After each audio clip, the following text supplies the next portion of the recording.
अस्सलाम वालेकुम नाज़रीन मोहतरम। ज़्यादातर मेरा कंटेंट इस्लामिक होता है, लेकिन पाकिस्तान की मौजूदा सूरत हाल पर तबसरा करना भी ज़रूरी है, क्योंकि हालात हाज़िरा में पाकिस्तान मुश्किल तरीन सूरत हाल से गुजर रहा है। जब इमरान खान साहब हुकूमत में आए तो उन्होंने काफ़ी हद तक बहुत कुछ अचीव किया, लेकिन जो उनका एक ख़ास मंशूर था, इंसाफ और एहतसाब, उसको हासिल ना कर सके। वो कौन था जिसने एहतसाब ना होने दिया और जो आज भी इंसाफ के दरवाजे बंद करके बैठा है? यही सवाल अरशद शरीफ ने उठाया था, लेकिन बुज़दिलों ने उसे शहीद करा दिया। आज भी हम सब कुछ जानते हैं कि वो कौन था जो इंसाफ और एहतसाब नहीं होने देता, लेकिन इस पाकिस्तान में अगर आप उसका नाम लेंगे या सिर्फ सवाल ही उठाएंगे तो आपको उठा लिया जाएगा या मार दिया जाएगा। और इसके अलावा दुनिया भर में फैली हुई कोरोना की वबा ने भी मुश्किल हालात पैदा कर दिए, लेकिन इन सब के बावजूद खान साहब ने बहुत हद तक हालात को कंट्रोल में रखा। तो जानते हैं खान साहब की चंद अचीवमेंट्स के बारे में। इमरान खान साहब की सबसे बड़ी अचीवमेंट्स में पहले नंबर पे आता है इश्क नबी। जिस तरह खान साहब ने यूएनओ समेत दुनिया के हर फोरम पर इस्लाम का मुकदमा लड़ा, वो काबिल तारीफ है। खान साहब ने दुनिया को बताया कि हमारे लिए सबसे पहले हमारा दीन है, बाकी तमाम मामलात सेकेंडरी हैं। खान साहब ने बतलाया कि जब कोई नबी मोहतरम हज़रत मोहम्मद मुस्तफ़ा सल्लल्लाहु अलैहि वसल्लम की शान अक़दस में गुस्ताखी करता है तो हमारे दिल को और हमारी रूह को तकलीफ़ होती है, और ये तकलीफ़ जिस्मानी तकलीफ़ से कहीं ज़्यादा होती है।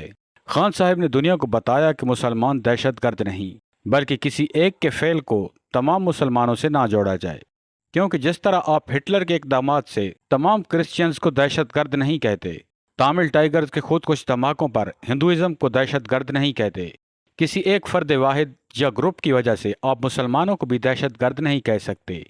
इसके अलावा खान साहब ने यूएनओ में कश्मीर का मुकदमा बहुत बेहतरीन तरीके से लड़ा और कश्मीर में होने वाले भारतीय मुजालिम को दुनिया के सामने रखा और मुतालबा किया कि कश्मीरियों को उनका हक़ खुद इरादियत दिया जाए, और दुनिया को बताया कि हम एक एटमी ताकत हैं। अगर हम पर जंग मुसल्लत की गई तो हमारे पास दो ऑप्शंस होंगे, या तो हम सरेंडर कर दें या हम लड़ें, और हम ला इलाहा इल्लल्लाह पर यकीन रखने वाले हैं, सो हम लड़ेंगे। खान साहब की इस दलेरी पर हम उनको सल्यूट पेश करते हैं। इमरान खान की बड़ी अचीवमेंट्स में दूसरे नंबर पर सेहत इंसाफ कार्ड आता है, जिसमें कोई भी गरीब आदमी किसी भी बड़े से बड़े हस्पताल में महंगा इलाज फ्री में करा सकता है। इस अचीवमेंट को हम उस ज़ुमरे में रखेंगे कि जहां कहते हैं रियासत माँ जैसी होती है, क्योंकि इस सेहत इंसाफ कार्ड से जहां एक अमीर आदमी एक बेड पर इलाज करा रहा होता है, तो वहीं एक गरीब आदमी साथ वाले बेड पर रियासत के खर्चे पर फ्री इलाज करवा रहा होता है। तीसरे नंबर पर आता है डैम्स का काम। वो इसलिए कि इसके ज़रिए पूरे मुल्क में सस्ते दामों में बिजली फराहम की जा सकती है और आवाम भारी भरकम बिलों से बच सकती है। पूरी दुनिया फ्री एनर्जी के लिए नए नए एक्सपेरिमेंट कर रही है, क्योंकि सारी दुनिया के पास दरियाओं जैसी सहूलत मौजूद नहीं है। इसलिए तमाम दुनिया सोलर पावर, विंड पावर और मुख्तलिफ ज़राए से फ्री एनर्जी के लिए तजर्बात कर रही है। पाकिस्तान में सब कुछ होने के बावजूद हमारे हुक्मरानों ने अपनी किकबैक्स और कमीशन के लिए किराए के बिजली घरों से आवाम को महंगी बिजली फराहम की और आवाम के जेबों पर डाका डाला। इसके बाद नंबर आता है अल-कादर यूनिवर्सिटी का, जिसका केस हालिया दिनों में खान साहब पर चलाया जा रहा है, और कंट्रोल्ड मीडिया चैनल्स दिन रात ये बता रहे हैं कि खान साहब ने इससे कोई ज़ाती फ़ायदा उठाया है, लेकिन हकीकत में इन लिबरल्स को तकलीफ ये है कि वहाँ सीरत नबी सल्लल्लाहु अलैहि वसल्लम की तालीम दी जाती है, जो उनसे हज़म नहीं हो रही। ये चाहते हैं कि पाकिस्तान में हम जिन्स परस्ती और फहाशी को आम किया जाए, जबकि इसके बरक्स इमरान खान साहब के ये इक़दामात खालिसतन इस्लामी हैं। इस केस के बारे में खान साहब पर दिन रात चैनल्स टाएं टाएं करते रहते हैं, लेकिन जिस बुनियाद पर यह केस बनाया गया, यानी मलिक रियाज, उसका नाम लेते हुए इनकी ज़बानें गूंगी हो जाती हैं, और जब भी मलिक रियाज का जिक्र आता है तो ये बिजनेस टाइकॉन कहते हैं। जो मीडिया चैनल्स एक कब्ज़ा ग्रुप के मालिक का नाम तक नहीं ले सकते, वो क्या खाक आपको सच बताएंगे? इसके अलावा खान साहब की बनाई गई रहमत अल आलमीन अथॉरिटी भी उन लिबरल्स को तकलीफ देती है।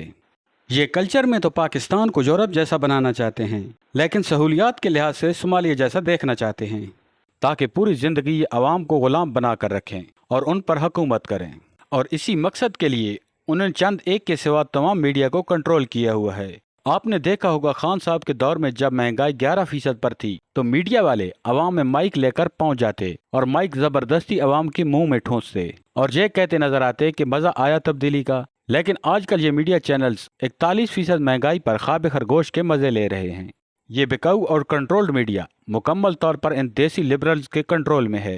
ये वही दिखाएंगे जो इनके आका इनको हुक्म करेंगे। जबकि खान साहब के तमाम अच्छे इकदामात को भी गलत तरीके से बताएंगे और दिखाएंगे कि इनमें करप्शन हुई है या इनको मिस हैंडल किया गया। सेहत इंसाफ कार्ड पर एक शख्स की वीडियो को वायरल किया गया और वो उसमें बता रहा होता है कि सेहत इंसाफ कार्ड पर गरीब आदमी का इलाज नहीं होता, जो कि सरासर एक प्रोपेगेंडा था। ऐसे सैकड़ों आदमियों को मैं जानता हूँ जिन्होंने सेहत इंसाफ कार्ड पर अपना इलाज मुफ्त में कराया। अब अल कादिर यूनिवर्सिटी के बारे में भी एक प्रोपेगेंडा किया जा रहा है और मरियम नवाज अपनी तकरीर में कहती है कि कहाँ है वो यूनिवर्सिटी, क्या खला में बनाई है और गरीब तालिब इल्म वहाँ तालीम हासिल कर रहे हैं। लेकिन मरियम नवाज से किसी एक ने भी सवाल नहीं किया या उनको नहीं बताया कि मोहतरमा ये है वो यूनिवर्सिटी। असल में इमरान खान साहब की सबसे बड़ी गलती उनकी खुददारी है। वो पाकिस्तान को एक खुददार मुल्क देखना चाहते हैं, इसीलिए उन्होंने अमेरिका को एब्सोल्युटली नॉट कहा और इसी एब्सोल्युटली नॉट की वजह से अमेरिका ने अंदरूनी गद्दारों के साथ मिलकर खान साहब की हुकूमत को ख़त्म किया और आज दिन तक एक कठपुतली हुकूमत मुसल्लत है, जिसने 14 माह में जहां महंगाई, बेरोजगारी और मुआशी बदहाली के रिकॉर्ड तोड़े, वहीं बदतरीन लाकानूनियत और फस्तायत भी अरूज पर रही। रूल ऑफ लॉ को बदतरीन तरीके से रूंधा गया और आजकल पाकिस्तान में जंगल का कानून है, लेकिन जुल्म जब बढ़ता है तो मिट जाता है और रात जितनी भी काली और तवील हो, आखिरकार सुबह पुरनूर होकर रहती है। इंशाअल्लाह बहुत जल्द इस लाकानूनियत और फस्तायत का खात्मा होगा और पाकिस्तान इमरान खान साहब की क़यादत में एक फलता फूलता पाकिस्तान बनेगा इंशाअल्लाह। वीडियो के इख्तिताम पर हम आपको एक एक करके खान साहब के कारनामे गिनवाते हैं ताकि आप उन लोगों को जवाब दे सकें कि जो लोगों से पूछते फिरते हैं कि खान साहब ने 3 साल में क्या किया। नंबर 1, इंडिया को कहा मुंह तोड़ जवाब दूंगा। अगले दिन इंडिया के 2 जहाज गिरा दिए और पायलट को गिरफ्तार करके दुनिया के सामने जुर्रत का मुजाहरा किया। नंबर 2, उसने कहा था कि मैं ड्रोन अटैक्स नहीं होने दूंगा और खान साहब के दौर में एक भी ड्रोन अटैक नहीं हुआ। नंबर 3, पाकिस्तान मुस्लिम लीग नून और पीपीपी के महंगे तरीन रेंटल मंसूबों की बजाय 3 बड़ी डैम्स बनाई, छोटे डैम्स इसके अलावा हैं। नंबर 4, एक्सपोर्ट को फ़कत 3 सालों में $21 बिलियन से बढ़ाकर $38 बिलियन कर दिया। नंबर 5, इस्लामोफोबिया और नबी पाक सल्लल्लाहु अलैहि वसल्लम की शान में गुस्ताखाना खाकों पर यूरोप और मगरिब को एक मजबूत मौक़िफ़ दिया।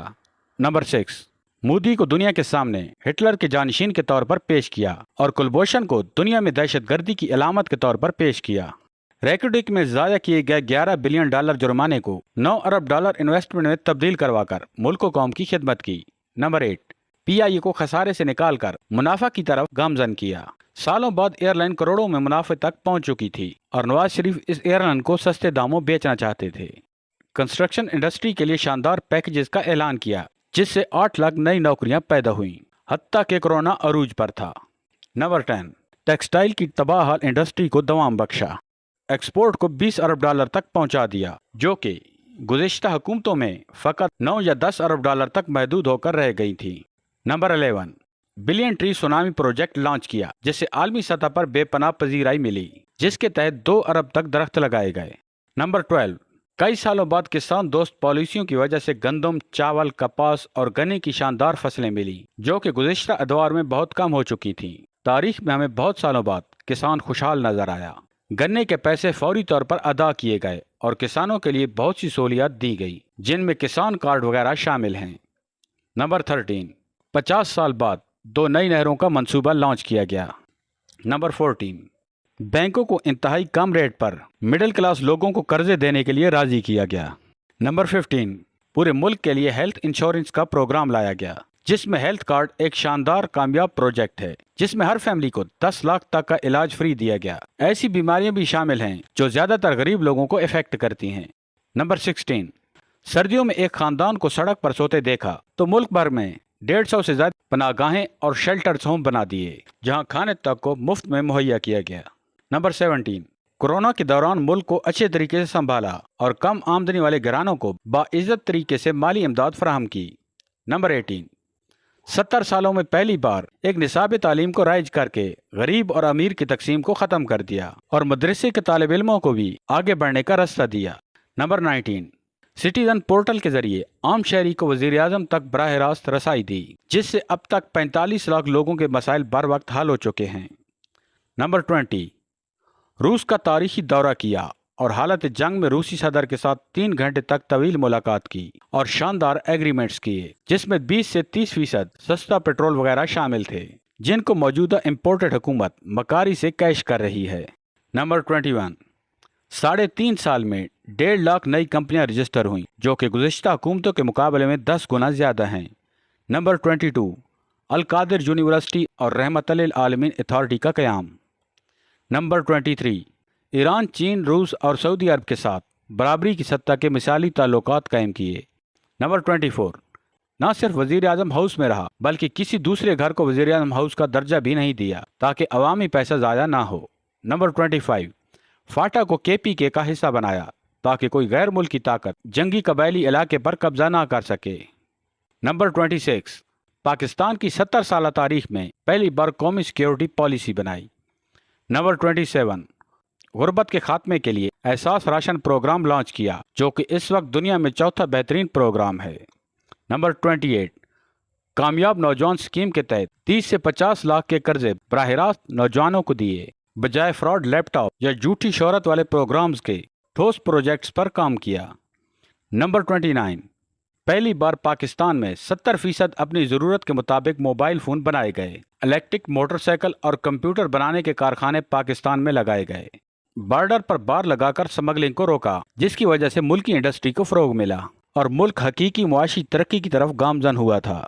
نمبر 30، ہر تعلیمی ادارے میں قرآن پاک کی تعلیم کو لازمی قرار دیا تاکہ مسلمان یہودیوں کی بجائے حقیقی اسلامی تعلیم کے ساتھ منسلک رہیں اور مستقبل میں ایک بہترین اسلامی نوجوانوں کی قوم تیار ہو سکے جو پوری دنیا میں اسلام اور پاکستان کا نام حقیقی معنوں میں روشن کرے۔